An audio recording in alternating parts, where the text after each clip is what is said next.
Masih kita berbicara tentang beberapa hal yang menyebabkan seseorang dihukumi keluar dari agama Islam atau yang disebut dengan riddah, dan orang yang melakukannya disebut dengan murtad.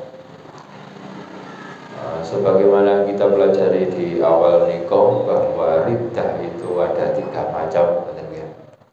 Sesuatu yang bisa menyebabkan seseorang keluar dari agama Islam ini ada kalanya karena ucapannya, ada kalanya karena perbuatannya, ada kalanya, dan ini yang paling penting dan yang menjadi dasar dari semua riddah adalah keluar dari agama Islam karena i'tiqad, karena keyakinan.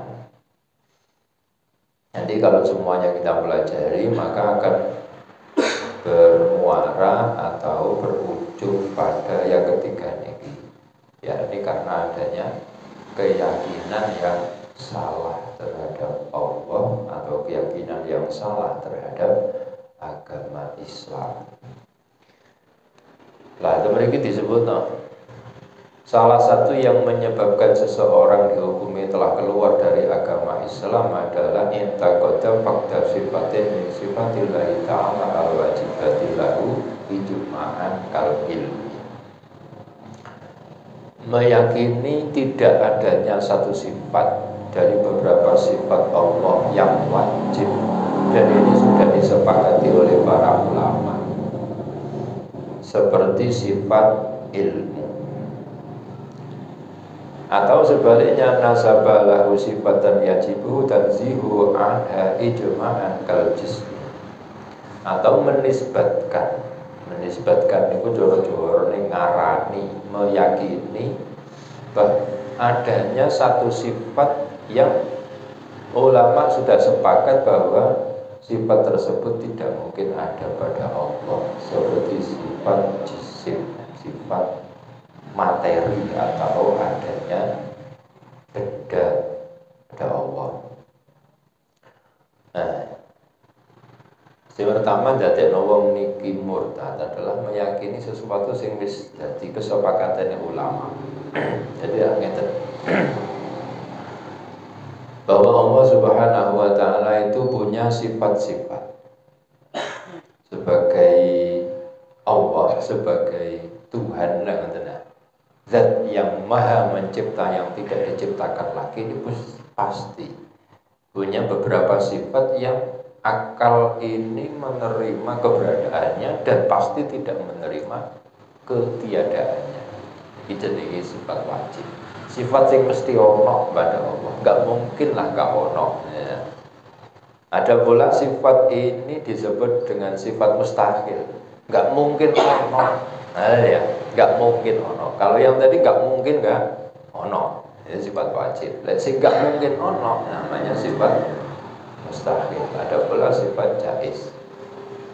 Nah ini alhamdulillah semuanya sudah kita pelajari, mulai dari kitab yang paling kecil Aqidatul Awam, ya kan, ada Bismillahirrahmanirrahim. Nanti nih kan, yo, bukti ini borak.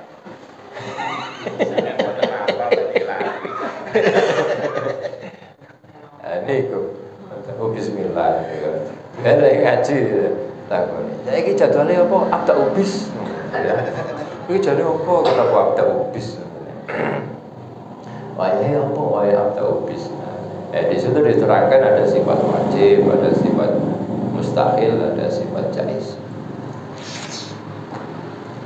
Nah, sifat-sifat Allah Subhanahu wa taala wajib, jaiz dan wajib, mustahil dan jaiz ini semuanya lebih menitik beratkan kepada dalil yang sifatnya akli atau penalaran atau istilah keren dedek itu logika, logika. Tapi tidak lepas saking Al-Quran. Kalau lepas dari Al-Quran, makanya hukum ini disebut dengan hukum akli ya, 3 nih kemangkau. Nanti ada hukum akli, ada hukum syar'i. Hukum akli nih kemangkau yang tentu nih kemangkau wajib, mustahil, jaiz. Lek ono wong kok meyakini salah satu sifat wajib itu tidak ada pada Allah, Padahal sifat wajib ini sudah disepakati oleh para ulama, sing berarti semua ulama ini sepakat sesuai dengan pemahaman mereka bahwa sifat ini harus ada pada Allah. Enggak mungkin lah kalau enggak ada pada Allah. Contohnya Allah itu wujud. Allah itu wujud. Ono. Dalilnya sudah jelas. Secara akli nggak mungkin aku sampean semua makhluk ini ada kecuali pasti ada yang mewujudkan. Nggak mungkin menungso iki ono ujug-ujug ono tanpa ada yang mewujudkan, tidak mungkin. Aku lek diterangno kados nggone kifayatul awam.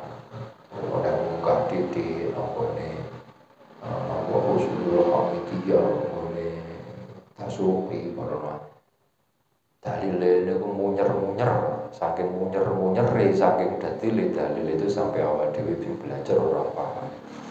Ruwi mek ngelu. Man nek sing kitab ahli taklid misale kaya tijarah dalile benar. Dalil wujude Gusti Allah ki apa ya wujude makhluk. Lah kok iso ngono? Iya, soalnya makhluk iki asale gak ono. Asalnya tidak ono. Kalau sesuatu ini asalnya tidak ada, ini kemungkinan terus tidak ada. Ya iso. Kemungkinan setelah tidak ada menjadi ada, iki ya mungkin. Jadi gak ono terus ya mungkin, ono terus mari ngono ono ya mungkin. Karena dua sisi kemungkinan ini sama-sama 50-50. Terus gak ono, ya iso. Terus ono, ya iso. Nah 50-50 kemungkinannya. Lah, karena dua kemungkinan yang sama, yang sebanding ini, maka ketika ini ada, pasti ada campur tangan.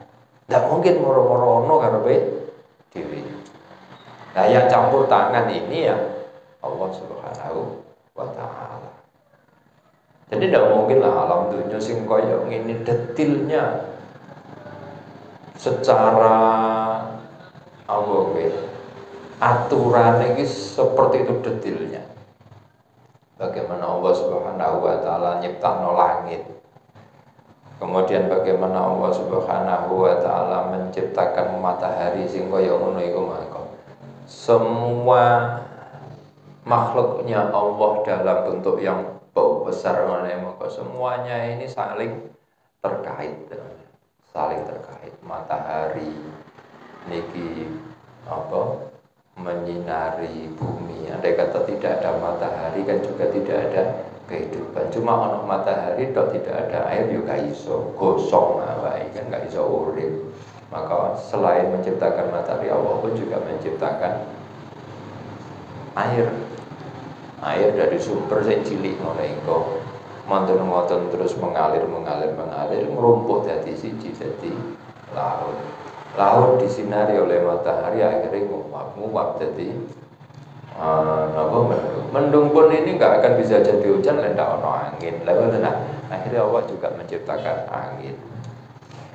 Ya, terus akhirnya terjadi mendung, terjadi hujan turun ke bumi jubel tanduran dipangan kewan dipangan menungso terus muter semacam itu. Jadi satu sama lain itu pada keterkaitan. Lah ngatur sing model kaya ngene iki kan gak mungkin. Sompo sing iso model kaya ngene. Atau gak usah jauh-jauh lah. Misalnya itu konggone awake dhewe mau. Kita berpikir diri kita sendiri ya.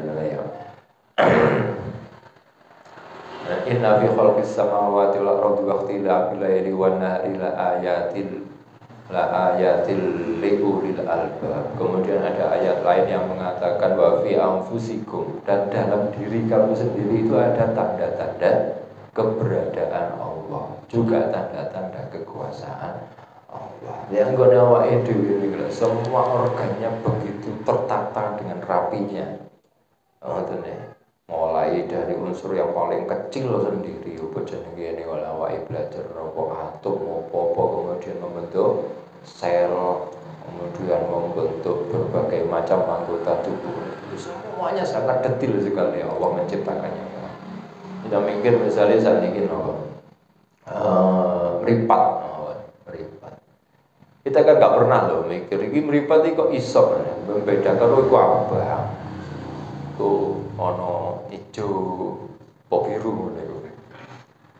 Ono hijau, ono biru, ono kuning. Sampai kita juga bisa membedakan ini baru eklopis karo gak meripat ini mangko. Padahal nggak cuma begini niki.